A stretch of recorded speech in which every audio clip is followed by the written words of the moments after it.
Саламатсыңарбы окуучулар? Кезектеги кыргыз тили сабагыбызды баштайбыз. Бүгүнкү биздин силер менен өтө турчу темабыз таандык мүчө уланбаган зат атоочтордун жөндөөлүшү деп аталат. Зат атоочтун жөндөөлүшү 3кө бөлүнөт. Биринчи жөндөөлүш таандык мүчө уланбаган сөздөрдүн жөндөөлүшү. Экинчиси таандык мүчө уланган сөздөрдүн жөндөөлүшү. Ал эми үчүнчүсү аягы н, к, ф, т, к, т, н, г менен бүткөн сөздөрдүн жөндөөлүшү.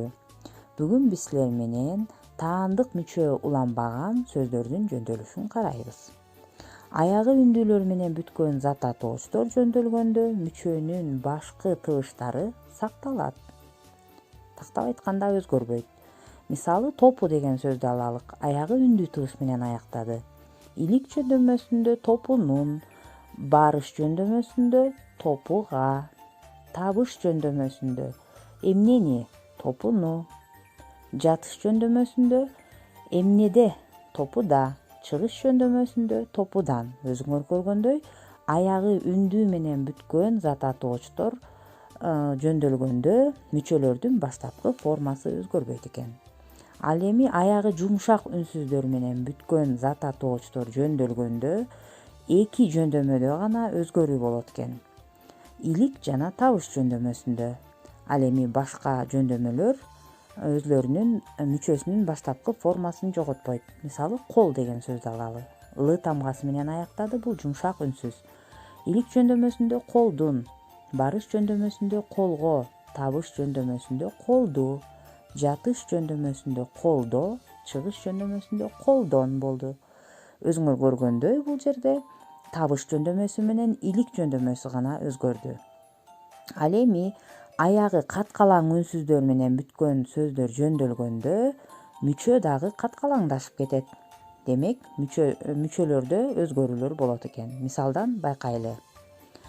Чымчык деген сөздү ала турган болсок, балдар, аягы к тамгасы менен, каткалаң к тамгасы менен аяктады. Атоош чымчык. Илик эмненин? Чымчыктын. Көрдүңөрбү? Нын мүчөсү тын болуп каткалаңдашты. Барыш чымчыкка, табыш чымчыкты, жатыш чымчыкта, чыгыш чымчыктан. Мына бул жерде бардык жөндөмөнүн мүчөлөрү каткалаңдашуу процессине дуушар болушту. Эмесе, балдар, бүгүнкү темабызга байланыштуу көнүгүүлөрдү аткаралы. Китебиңерди ачкыла. Бул сүрөттөгү ким?